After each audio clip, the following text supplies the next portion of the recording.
To understand the objective and the background of the project, we need to go 2 steps back, and we need to see the historical context in which the GTZ back at the time, today GIZ, was mandated by the Federal Ministry of Economic Cooperation and Development to design this project, and then later was commissioned to execute it. And the historical context, you have to understand that we had a financial crisis, a global financial crisis, which hit financial sectors globally to various different extents. What it helped to some extent is that the attention to the financial sector was raised back at the time, because it became apparent that a financial sector can promote an economy, but it can also do harm to an economy and a society. Secondly, we had, back at that period, around 2010, we already had situations of over-indebtedness, and we had seen microfinance sectors also in the MENA region, also beyond, running into crisis for different reasons, for example Morocco, Bosnia, certainly India. And against that backdrop, there was also a discussion about microloans per se, and an evolution towards responsible finance was triggered also by the financial crisis.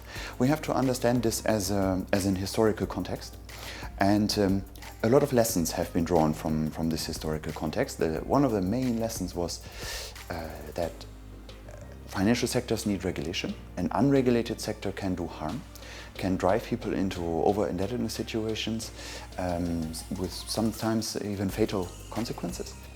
It can also harm the economic development if it's not regulated appropriately. Now, having seen this background and having understood those lessons, we saw that in the MENA region, in a number of countries, microfinance sectors were growing.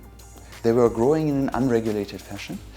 Consumer protection hasn't actually gone at the same speed as the microfinance markets were growing. However, there were also a number of obstacles on the legal and regulatory side in order that these microfinance sectors could actually serve the population in the way that it was demanding. Meaning that the range of products, for example, in the MENA region was not according to the needs, and it was focused on loans in most of the countries.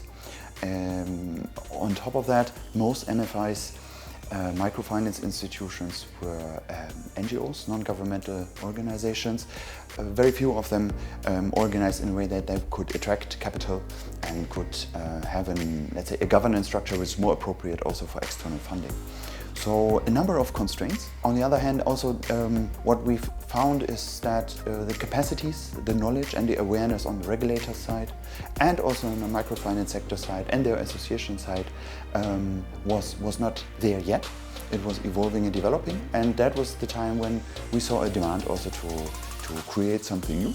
The objective of the project is to improve the framework conditions, the legal, regulatory and institutional framework conditions for microfinance in the MENA region.